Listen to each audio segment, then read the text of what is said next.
Good morning and welcome to the show. This is me, Cassie James, here on Mighty Radio with Wilson Auto Bodies on Shakespeare Street in Southport. How are you all doing out there? Hope you're all okay. Now this morning I'm having a catch up with the ladies from the Btree community. Clare Watson and Debbie Bentley are going to be joining me on the show, and their mission is to tackle social isolation and exclusion by creating joyful, thriving communities where they inspire change in ourselves and each other, realising our physical, mental, emotional and spiritual potential.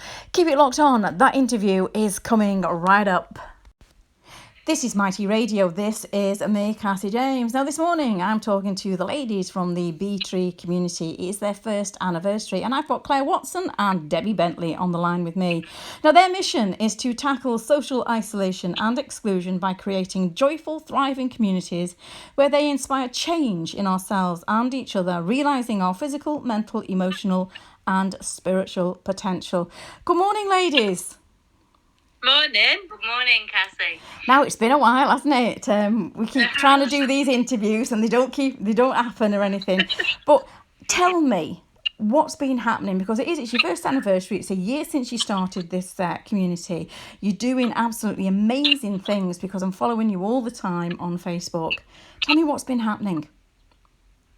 Oh, shall I go? We've had a lot happening. It's Claire speaking, by the way.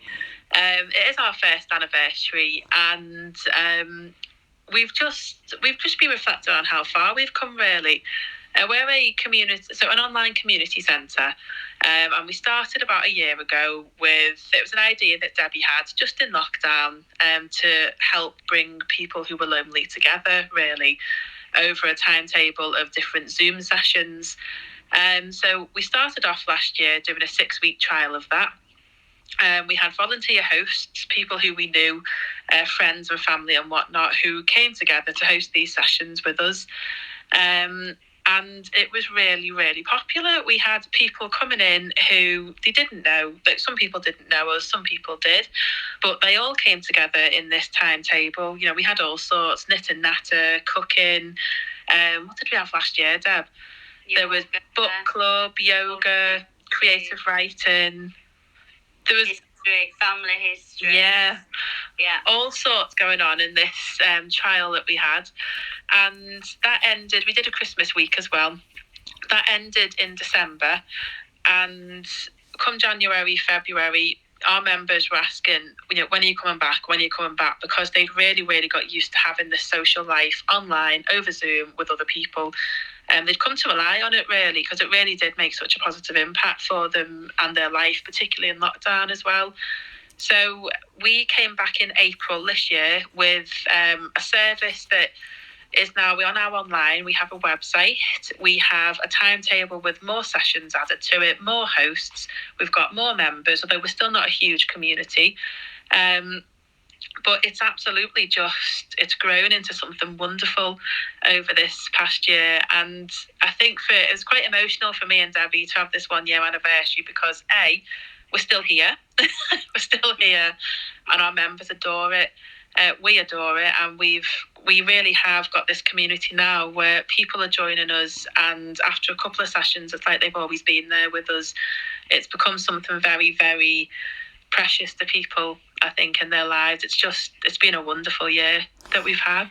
I think what sort of impresses me so much is the way you've sort of built something from nothing and it is just flourishing, and the holistic approach that you have used in order to encompass so many people from so many different walks of life, in order to get them to engage. The variety of activities you have is just absolutely fabulous.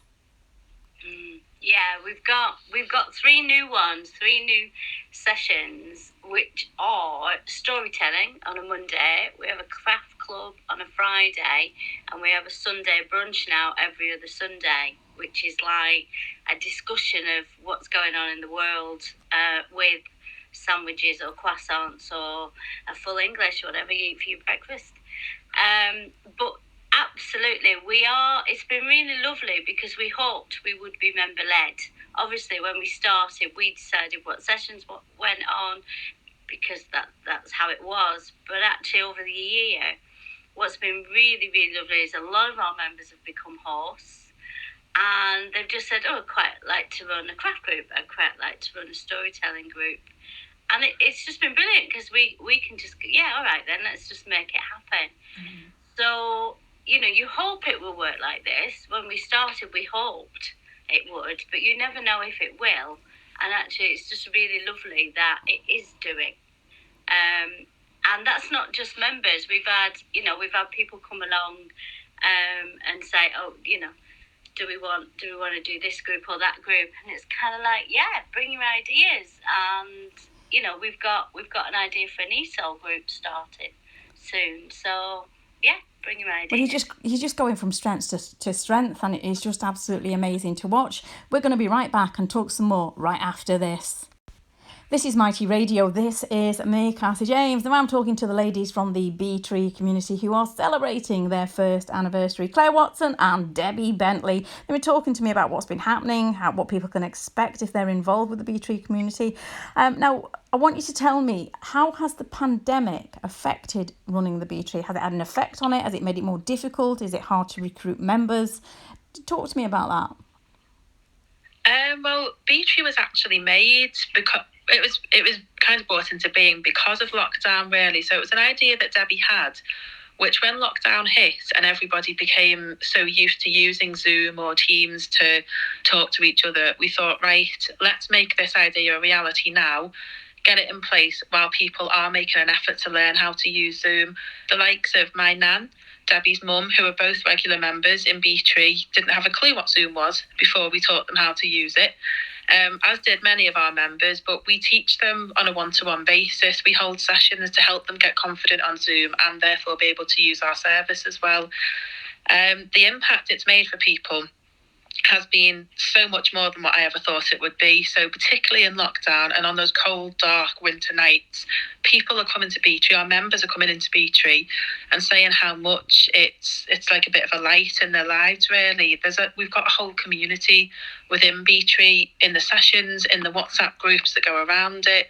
And people have people they can then talk to, people to ask, are they okay? People to miss them if they're not there, which is what we were wanting, but to actually see it happen in reality it's been amazing. And I know for me and Debbie to have Btree in lockdown, I know for me personally, it's made it so much easier to cope with it, to have that element of joy and light and fun to be able to go to instead of all of the dark, depressing things that are going on in the world. It's a little bit like a bubble of just feeling safe and with friends, I find it, and that's me as one of the creators of it, and I know our members find it the same as well. It really has been brilliant in lockdown to have a service like Btree. I think one of the most beautiful things about what you're doing is you're bringing people together, and as you said, making people feel safe. Nobody needs to be alone, and technology now is just amazing because, as you said, any age can learn how to do a Zoom call. That's it. And, smartphones, computers, iPads, whatever you want to use, you can connect with somebody and you can see them. And, this is one of the reasons that when I do interviews like this, I do like doing them, either across a Zoom call or some kind of FaceTime so that we can actually see each other. Because, it is more difficult trying to get people to come into the studio and, for me, myself to be in the studio, because people who are following my journey will know how difficult it is. I've got to be really careful. So to be able to connect over, technology this way, I think is absolutely superb. Now, what do you hope for the future of Btree going forward? What are your hopes and dreams for Btree? This is Debbie. What do we hope? First of all, we are so proud we're still here a year later, of ourselves and all our members who are just amazing. We wouldn't be here without them, seriously. They also work really hard because we are a volunteer service. But I think going forward, as we move almost out of lockdown, people are still using us, and we didn't know what would happen. But actually, what people are doing is they just kind of mix and match. So our members are out and about now, And they will very often come onto our group and go, oh my God, I've just come back from a Women's Institute meeting, or I've just come back from swimming, or wherever they've been, and they've been to the theatre and all the rest of it. And so we did wonder if there would be a place for Btree, but there clearly is, because what we're also aware of is kind of a lack of public funding for kind of the things that Btree offers that used to happen in the community. Things like there would be a creative writing group, you'd find an art group at your village hall, you'd find family history at your library. None of those things are out there now. So I know that for me, I have to travel a long way to a yoga group. I have to travel a lot, and I wouldn't find a creative writing group, within 100 miles, I don't think. So Btree also offers that. It is all the things that you kind of aren't convenient or are just not there. Btree has a whole range of activities and groups to get involved with just because you like to do that. Well, do you know what, ladies? We've run out of time, and I'm going to make sure that, I share your link so that people know who you are and know how to get in touch with you. Thank you so much for joining me this morning. As always, I'd like to talk to you. Have a great afternoon. Bye-bye now. And you, Cass. Bye. Bye.